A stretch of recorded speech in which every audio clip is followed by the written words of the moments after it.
Everyone in that room looked at her with contempt.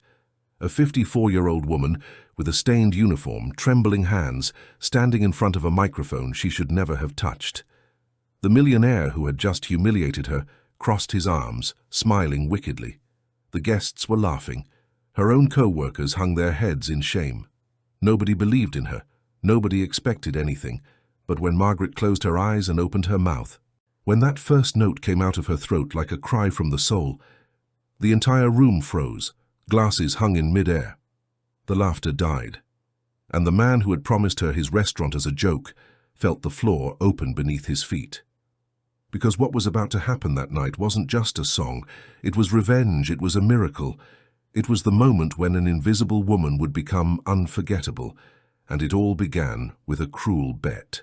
And with the courage of a woman who had nothing left to lose. This is Margaret's story, and what happened next and will change the way you see people forever. Margaret had been working at the Imperial Pearl restaurant for 23 years. 23 years cleaning tables, smiling at customers who never remembered her name, carrying trays that weighed more than her own dreams. She was 54 years old, but her body felt 70. Varicose veins ached every night. Her knees creaked when she bent down, and her hands, those hands that had once held sheet music and caressed piano keys, now only held wet rags and dirty dishes. But Margaret never complained, not because she was conformist, but because she had learned from a very young age that the world didn't listen to women like her, women who aged in silence, women who sacrificed everything for others, invisible women. That Friday night, the restaurant was fuller than ever. It was a special event, a gala dinner for the city's businessmen. The tables were decorated with white silk tablecloths, silver candelabras, and imported roses. The air smelled of expensive perfumes and arrogance. Margaret moved between the tables with the precision of someone who had done the same thing 1,000 times. She served wine, removed plates, smiled politely, but nobody looked at her. To those men and women in suits, she was part of the decor, a useful object, nothing more. The restaurant owner, Richard Harrington, was especially tense that night. He was a 60-year-old man, tall, with grey hair slicked back and eyes cold as marble. He had inherited the business from his father and had turned it into a gastronomic empire. But his success hadn't made him kind, on the contrary. Richard was known for his cruelty, for humiliating employees when things didn't go his way. And that night, things weren't going well. The opera singer they had hired for the event hadn't arrived. Her flight had been delayed. Richard paced back and forth across the room, phone glued to his ear, yelling at someone on the other end of the line. "I don't care. I hired a professional, not an amateur. This is embarrassing." The guests began to murmur. Some looked at their watches. The night was losing its shine. Margaret watched everything from the kitchen, where she had gone to get more glasses. She felt pressure in her chest. She knew that feeling. It was the same one she had felt her whole life. The helplessness of seeing chaos and not being able to do anything about it. But there was something more. Something she hadn't felt in years. A tickle in her throat. A memory that visited her in dreams. Her mother's voice, teaching her how to breathe before singing. The afternoons at the conservatory when she was 20 years old and the world seemed full of possibilities. "Margaret, stop daydreaming and take these glasses to table 5, barked the supervisor, a young man who treated her like she was a foolish child. She nodded silently and left with the tray. But her mind was elsewhere. It was in that small theatre where she had sung for the first time, in the applause she had received, in the promise she had made to her mother before she died. "I'm going to be a singer, Mum. I'm going to make you proud." But life had decided otherwise. An unplanned pregnancy. A rushed marriage. A husband who abandoned her when the child was 3 years old. And then the need to survive, to pay bills, to feed a son. Dreams were put in a drawer, and that drawer never opened again. Until that night. Richard was still furious. He had hung up the phone and was now standing in the middle of the room, his face red with rage. "This is unacceptable. I promised them a show, and now what am I going to give them? Does anyone here know how to sing? Anyone?" he shouted sarcastically, looking at his team of employees as if they were guilty. Nobody responded. Everyone hung their heads. Margaret was standing by the wall holding a pitcher of water. Her heart was beating fast, very fast. She knew she shouldn't say anything. She knew it was crazy. But something inside her, something old and forgotten, began to awaken. She took a step forward. "Mr. Harrington." Her voice came out trembling, barely audible. Richard turned his head toward her with irritation. "What do you want?" Margaret swallowed. All eyes in the room were now on her. The customers, the employees. She felt the heat of embarrassment rising up her neck. I studied opera singing when I was young. Maybe I could." She couldn't finish the sentence. An uncomfortable silence fell, and then Richard let out a laugh. A loud, cruel laugh that echoed throughout the room. You're going to sing opera," he said, pointing at her with his finger. "The waitress, the one who cleans tables." Some guests began to laugh too, mocking laughter, laughter that cut like knives. Margaret felt the floor move beneath her feet. She wanted to disappear, she wanted to run. But something kept her there. Maybe pride, maybe the accumulated rage of so many years of being invisible. Richard approached her, with that predatory smile he used when he wanted to destroy someone.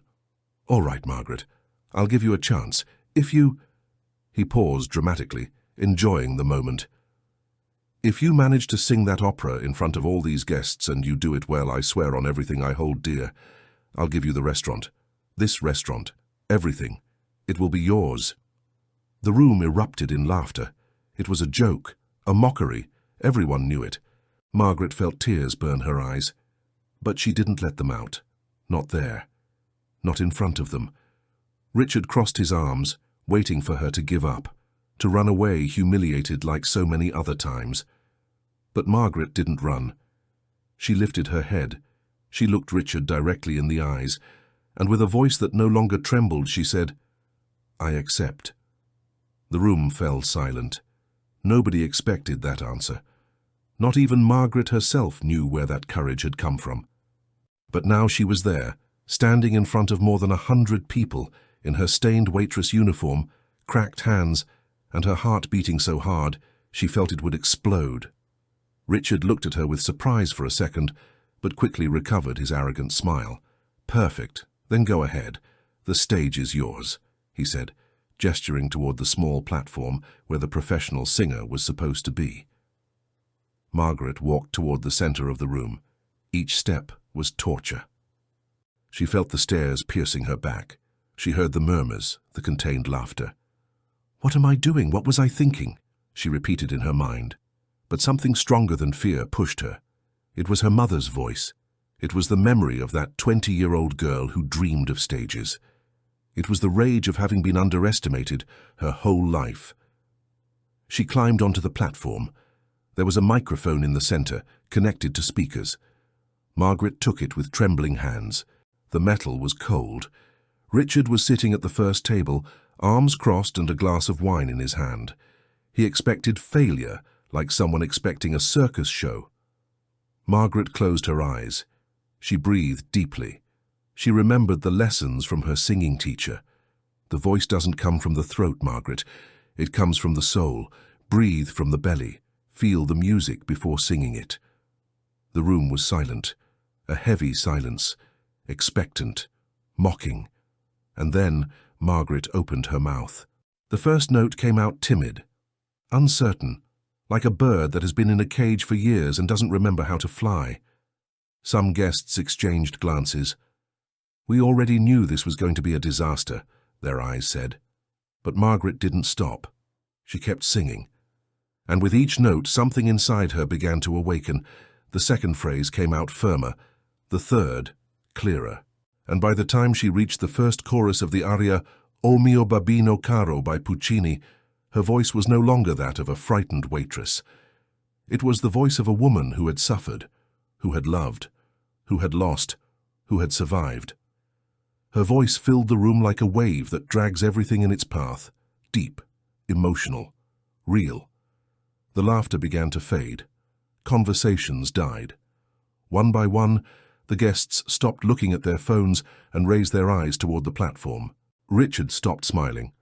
Margaret sang with her eyes closed because if she opened them, if she saw those faces, maybe she would break. She sang for her mother, for her son who never valued her, for all the invisible women who cleaned, cooked, served and died without anyone knowing their names. The aria reached its climax.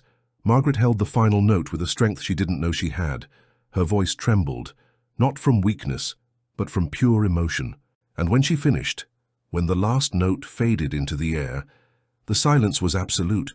Nobody applauded, nobody moved. It was as if time had stopped. Margaret slowly opened her eyes, and what she saw left her breathless. There were tears, in the women's eyes, in some men's eyes. Even one of the waiters, a young guy who had always ignored her, had shining eyes. And Richard. Richard was pale. His wineglass had been left halfway between the table and his mouth, forgotten. The first applause came from a woman at the back of the room, then another and another. And suddenly the entire restaurant exploded in an ovation. People stood up. They applauded, shouted. Some cried openly. Margaret couldn't believe it. The tears finally came out, rolling down her cheeks like rivers that had been contained for years. But in the middle of that sea of applause, there was one man who wasn't applauding. Richard Harrington. He was sitting motionless with a decomposed face, because he had just realized something terrible. He had made a promise in front of witnesses, and Margaret had delivered. Richard stood up slowly. The room was still applauding, but he wasn't participating. His face had gone from shock to something darker. Denial. Contained rage.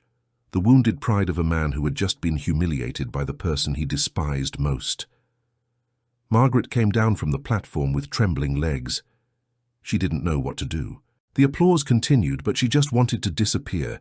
She had done the impossible, had broken her own chains, but now would come the price. Richard walked toward her. The room began to quiet down. Everyone was watching, waiting. What would the millionaire do now? He stopped in front of Margaret. He looked her up and down as if evaluating her for the first time in 23 years. "That was interesting," he finally said, with a voice cold as ice. "But a promise made as a joke isn't a legal contract, Margaret. I hope you understand that." Margaret's heart sank. Of course. She knew it. It had always been like that. The powerful could promise whatever they wanted, but they never delivered when it came to people like her. But before she could respond, a voice from the back of the room interrupted. "I heard it clearly, Mr. Harrington. You promised that if she sang well, you'd give her the restaurant." It was Daniel Carter, one of the invited businessmen, a man in his 50s recognized in the city for his business ethics. He was standing with a serious expression. Another guest joined in. "I heard it too. It was a public promise. We're all witnesses here." Richard clenched his jaw.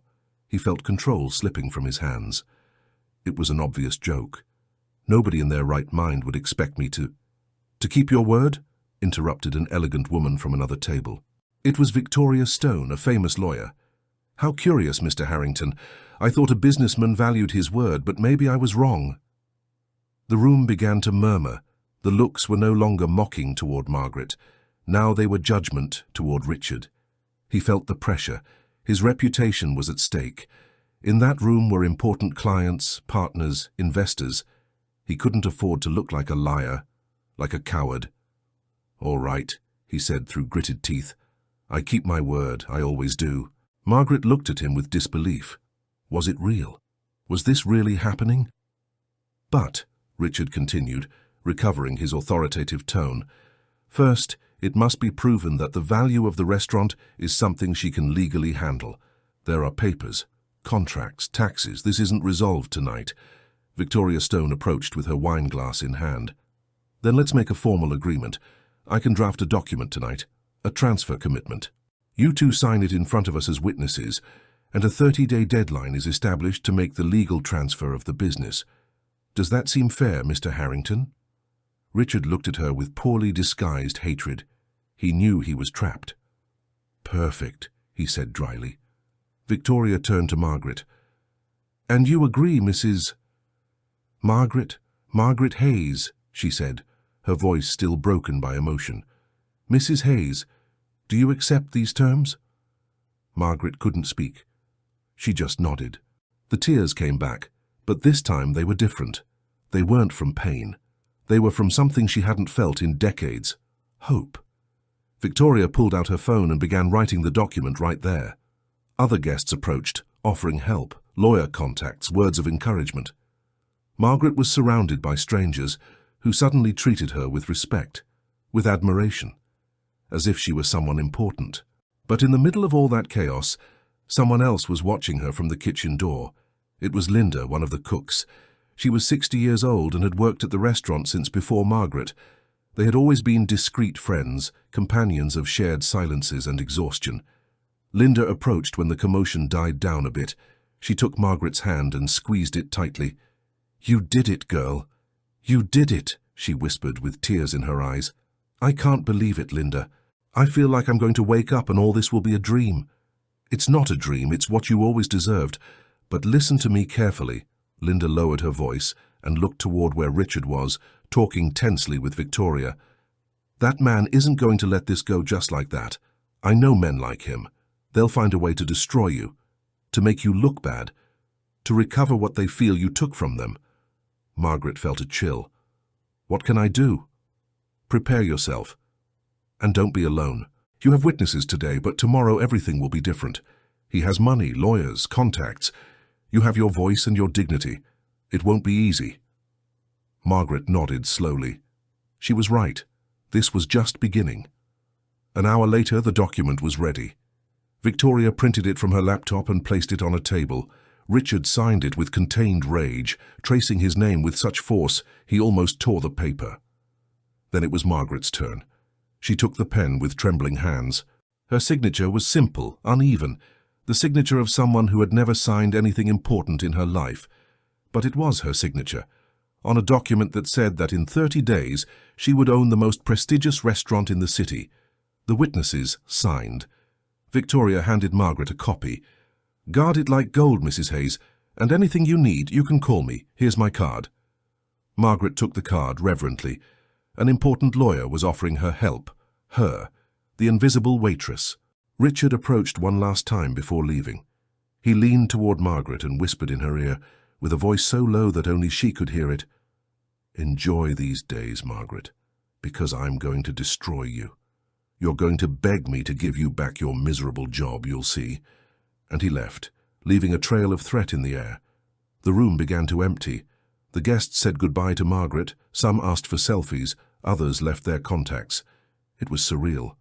When everyone finally left, Margaret was left alone in the empty room. The tables were disorganized, the glasses dirty, the candles almost consumed. Her world as always. But now it was different. She sat in one of the chairs and looked at the document. She read it over and over, making sure it was real. Her phone vibrated. It was a message from her son, David. They hadn't spoken in months. He lived in another city, worked at a tech company, had his own life. He had never had time for her. The message said, "Mom, someone uploaded a video to social media. It's you singing. What happened? Call me." Margaret opened her browser and searched for her name. And there it was. Someone from the event had recorded her performance and uploaded it. The video already had thousands of views. The comments were overwhelming. "This made me cry. The voice of an angel. Older women are the strongest. Who is she? She deserves a record deal." Margaret couldn't believe it. In one night she had gone from being invisible to being viral, but in the middle of all that euphoria, part of her felt fear. Fear of what was coming, fear of Richard, fear of not being up to the task, fear that everything would collapse. She got up and walked toward the small stage where she had sung. She touched the microphone and closed her eyes. "Mom," she whispered, "I did it. I finally did it." The following days were a whirlwind. Margaret's video had gone viral. Not just locally, but in several countries. The media was looking for her. TV shows wanted to interview her. A music producer offered her a record deal. But while the world celebrated her, Richard Harrington worked in the shadows. He hired a team of lawyers to find any legal loophole that would allow him to nullify the agreement. They investigated Margaret's life, looking for something they could use against her.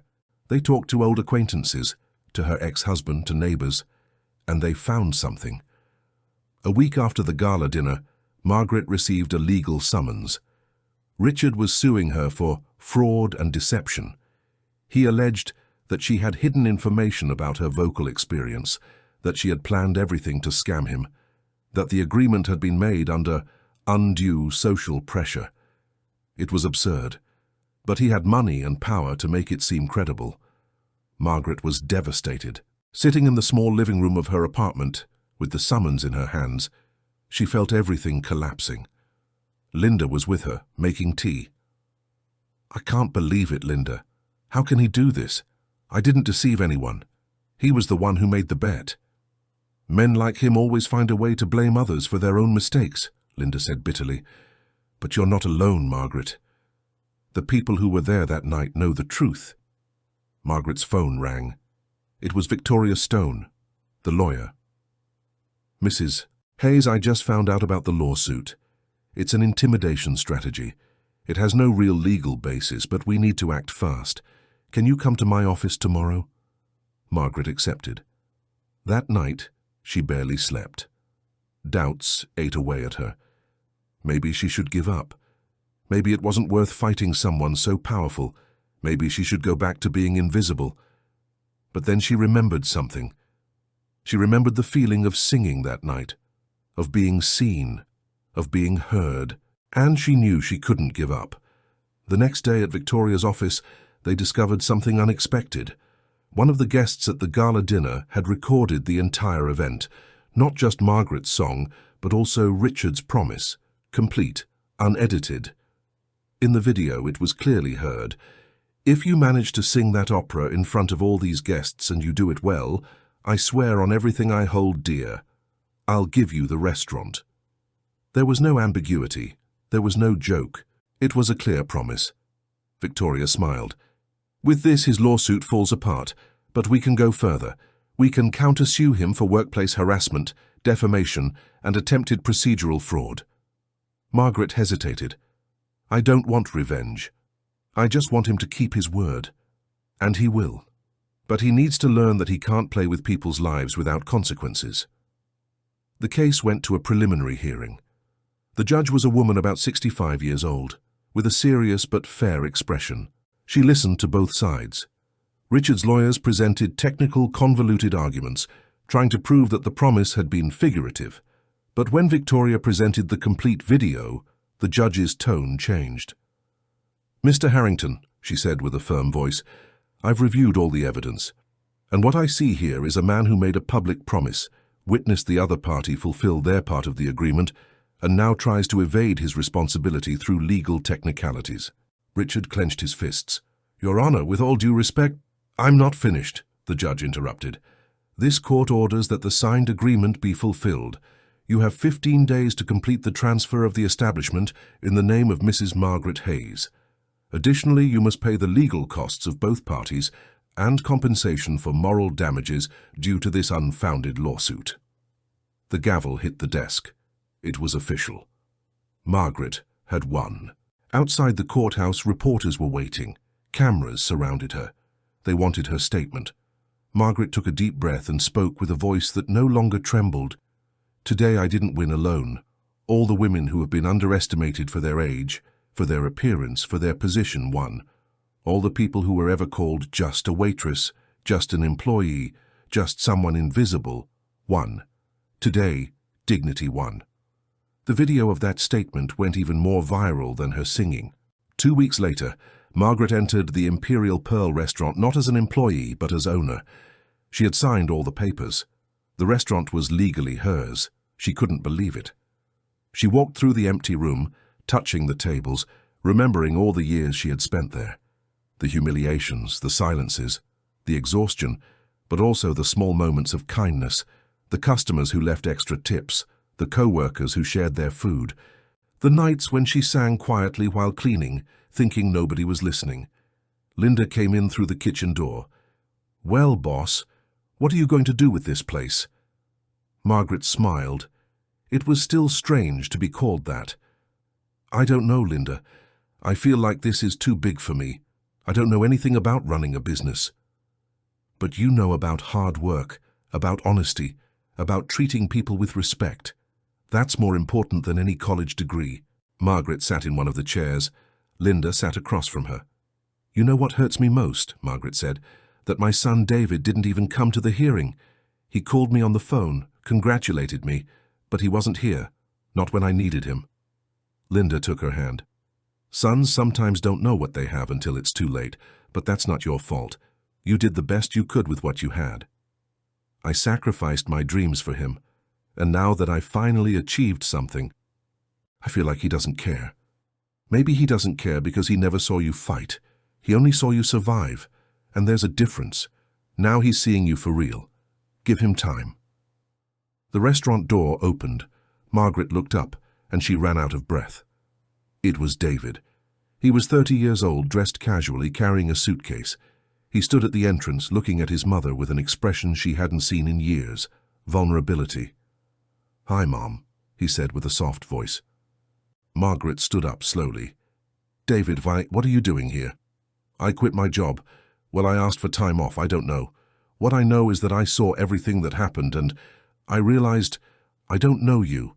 I've lived 30 years with the image of a tired, silent mother who just worked, but I never asked you who you really were, what you dreamed of, what you had sacrificed." Tears began to roll down Margaret's cheeks. "David, I saw the video, Mom. I saw you singing, and it broke my heart. Because I realized I had an extraordinary mother, and I never noticed. I was too busy with my life, with my things. I was a terrible son." "Don't say that. It's true. But I want to change. I want to know you. I want to be here. If you'll let me."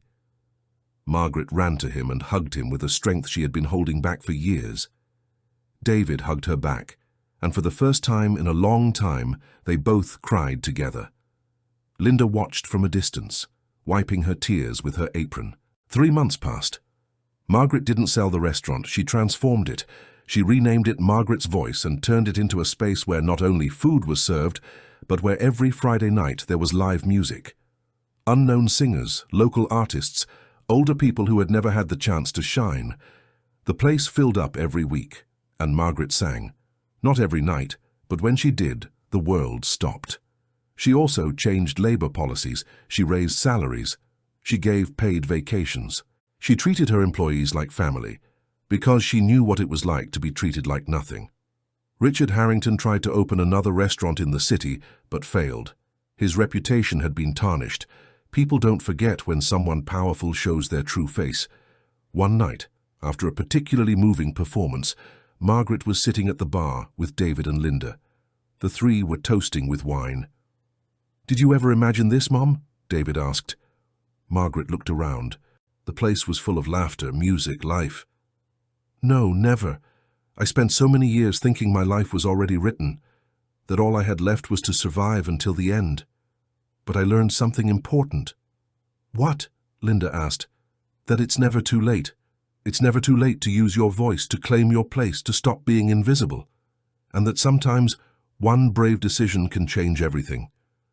I could have stayed silent that night. I could have let Richard humiliate me and gone home like always, but something in me said no more, and everything changed. David smiled. "You're incredible, Mom. You always were. It's just that now the world knows it."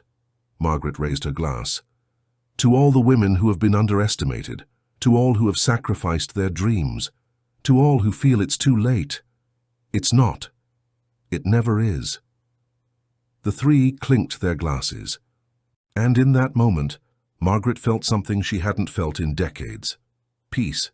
It wasn't the peace of resignation, it was the peace of someone who had finally found her voice, and she would never silence it again. And so ends the story of Margaret Hayes, a woman who for 54 years was invisible to the world, until one night, with a microphone in her hands and her heart in her throat, she decided that enough was enough. Her story reminds us of something fundamental.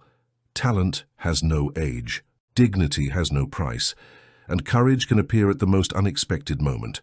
Maybe you listening to this also have a voice you've silenced, a dream you put in a drawer, a talent you thought it was too late to develop. Margaret taught us it's never too late, that one brave decision can change everything, that it doesn't matter how old you are or how many times they've told you you're not enough. You are enough. You always have been. If this story touched your heart, let us know in the comments where you're listening from. Are you from New York, from Texas, from California, from Florida? We want to know where our warriors over 50 are, who know that life just begins when you decide to be authentic. And if you know someone who needs to hear this story, share it, because there are millions of Margarets in the world waiting for the moment to use their voice. Don't forget to like this video if you enjoyed the story, and subscribe to the channel for more stories that will make you cry, reflect, and believe that miracles exist when you have the courage to create them. God bless you. See you in the next story. And remember, your voice matters. Your story matters. And it's never, never too late to shine.